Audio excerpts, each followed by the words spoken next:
Back in 2020, the policing of the Norwich livestock market protest was at its worst in terms of physical violence from police.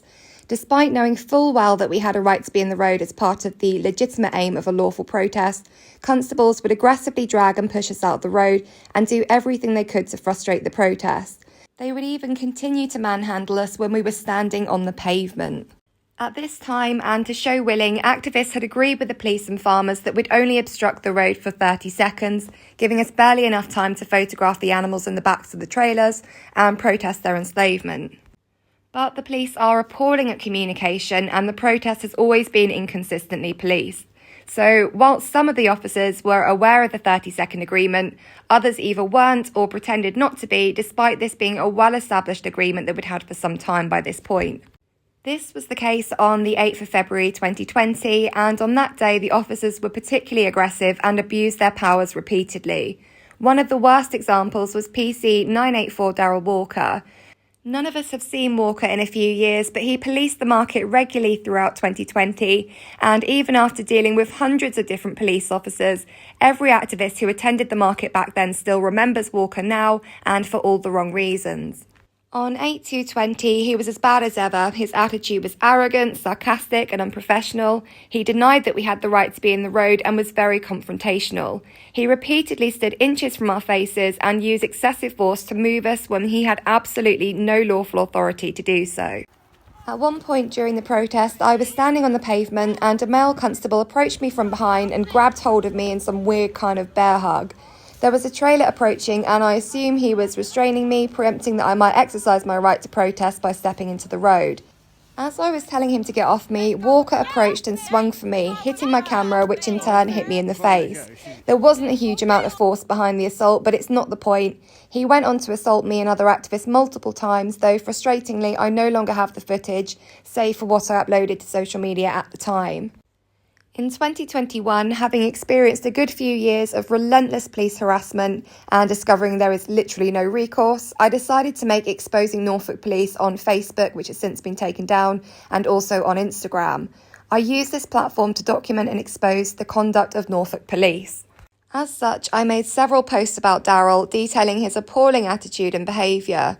One of these posts was a comparison between the way he polices and the attitude of his colleague Sean Collingsworth, who, despite being a copper and still very much part of the gang, has always treated the activists professionally and politely and has the friendly and approachable manner all constables should. In at least one post, I used the photo I'd lifted from Walker's public Facebook page, which had a train spotting frame on it, one of my favourite films.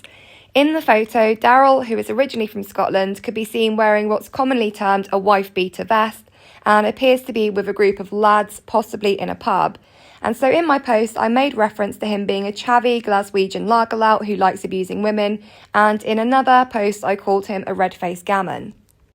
Whilst I've since concluded that ad hom attacks relating to people's appearance aren't really okay, and I'm working hard on stopping myself from making such comments, I think in the circumstances it was at least proportionate. I also very much believe in freedom of speech, and whilst I've since acknowledged that personal comments are weak and arbitrary, I don't think it should be a criminal offence to make such observations. But Norfolk Constabulary had other ideas, and rather than address the allegations I'd made publicly about Walker, they dragged me to court for harassment. In the interest of honest reporting, I should admit now before I go any further that I did make a mistake with one of the videos that I posted. I'm just going to play the video now and then I'll explain where I went wrong after. Do not push me. Do not push me. That is your one and only warning. What? You're allowed to push me, but I'm not allowed to get you off. That's your one warning. Warning for what? Being pushed? Again, you will be arrested for assaulting an emergency service worker. So that clip was also filmed on the 8th of February 2020, the same day that Daryl was there assaulting me and other activists. But whilst I also attributed this particular assault to Walker, I later found out I was wrong and it was actually a different constable. The constable I mistook Walker for has the same build, hostile attitudes, and I didn't really get a clear shot of his face.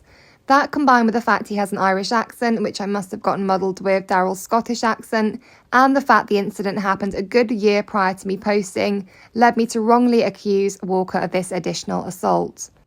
As soon as I discovered this mistake via Walker's victim statement, I set the record straight and publicly apologised. Having been subjected to endless false allegations over the years, it's an act I find utterly deplorable and a level that I would never stoop to under any circumstances. I also want to be open about the fact that I didn't make a complaint about Walker back in 2020. To be honest, I was pretty naive at the time and thought I could collate all the evidence of Walker's conduct and that of other offending officers and use it all to pursue one overarching complaint and harassment lawsuit. But as I now know, it doesn't quite work like that. But still, the allegations I made subsequently, backed by numerous activists and the footage of Walker assaulting me, was all out there. But rather than open an investigation into this constable, Norfolk Constabulary took the attack to defend approach by taking me to court for harassment of Daryl Walker on the 30th of September last year. Predictably, in the lead up to the trial, there were endless disclosure and other procedural failures from the prosecution, and the case was a total mess. I had a lot of other cases going on at the time, but to the best of my memory, there were still disclosure issues on the day of the trial, which again, if I remember correctly, had actually been rescheduled to the 30th of September from a previous trial date, which I turned up for, only to be sent home due to the said disclosure issues.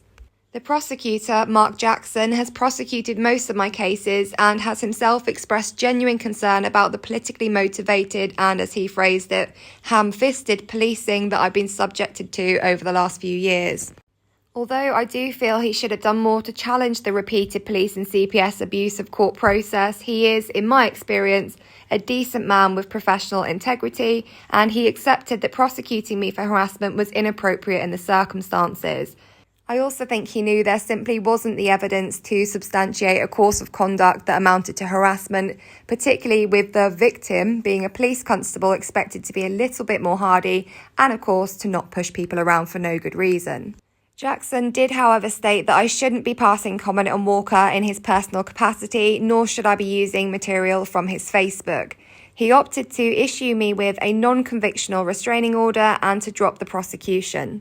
Walker claimed in his statement that he didn't know the photo I shared was visible to the public, but even I, as someone who is extremely technologically inept, find it very hard to believe that anyone who uses Facebook, even, on a semi-regular basis, wouldn't be aware of such basic privacy settings. Anyway, it was very obvious to me and my legal team that this case was very much part of a bigger agenda, which is to stop me protesting, namely at Norwich Livestock Market, which I would bet that Norfolk Constabulary brass are financially involved with somehow. What the police really wanted was an extension to my totally misapplied and punitive criminal behaviour order, which is due to expire this year. So they lodged a new application which was attached to the Walker case and was initiated once again by Early Help and Antisocial Behaviour Coordinator, Ali Dewar, and Kelsa Prize contained a condition stopping me from protesting at Norwich Livestock Market. It also demanded that I don't lift photos off police's Facebook accounts, photos like these lovely shots that I took from Ali Dewar's own Facebook account. And given part of her grounds for the original CBO was me swearing in a public place, I'd say this photo, publicly accessible to billions of people, makes her a bit of a hypocrite. When I was charged with harassment of Daryl Walker, they used it to bail me away from Norwich Livestock Market, despite the fact that by that point, Walker hadn't even policed or been at the market for upwards of a year. Norfolk Constabulary have been so obsessed with getting this extension to my criminal behaviour order that they spent last year flinging one prosecution after another at me. In the application, you can see the supporting evidence listed as the following allegations. First off, we have assault by beating. This related to an incident in April last year in which Livestock Market Director Richard Criddle drove his HGV into me and other activists before getting out of his cab and pushing me. I responded by pushing him back in self-defence with very little force and no impact. Richard was not challenged about pushing me, but PC Briggs reprimanded me for defending myself, though he took no further action. But almost 6 months later, and within days of the summary-only offence charging limit, 2 officers came to my home to report me for the offence of common assault. At the plea hearing, the judge watched the footage of the incident with me and Criddle, and he said the video speaks for itself. He threw the case out and raised concerns about the investigation and the intentions behind it. As if being charged for pushing someone who's twice my size and had just assaulted me isn't absurd enough, the next one, criminal damage, is even more ridiculous. A farmer at the livestock market drove into a group of activists in an incredibly reckless manner, and in shock and anger, I flat palm slapped the bonnet of his 4x4.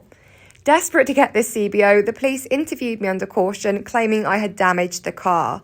The interviewing officer showed me a photo of the bonnet, pointed to a speck of sunlight and tried to claim it was damage that I had done. Absolutely unbelievable. Needless to say, this too was dropped. Then, of course, we have the Daryl Walker case, which I've just detailed, and next comes public nuisance, which I have detailed as well in another video from a few weeks ago. It's titled Unlawfully Arrested by Bogey Boy Briggs, but essentially the case was based on me filming in a public place and a farmer wrongly accusing me of the shocking offence of asking him what's it like inside of a police cell, which is hardly a question that's going to be asked by someone who's lost count of the number of times they themselves have spent time in a police cell. Again, this was thrown out of court with concerns raised. Then we have obstruct PC, which I was charged with off the back of the aforementioned public nuisance arrest, the grounds being that I didn't assist the police in unlawfully kidnapping and imprisoning me. Again, thrown out of court.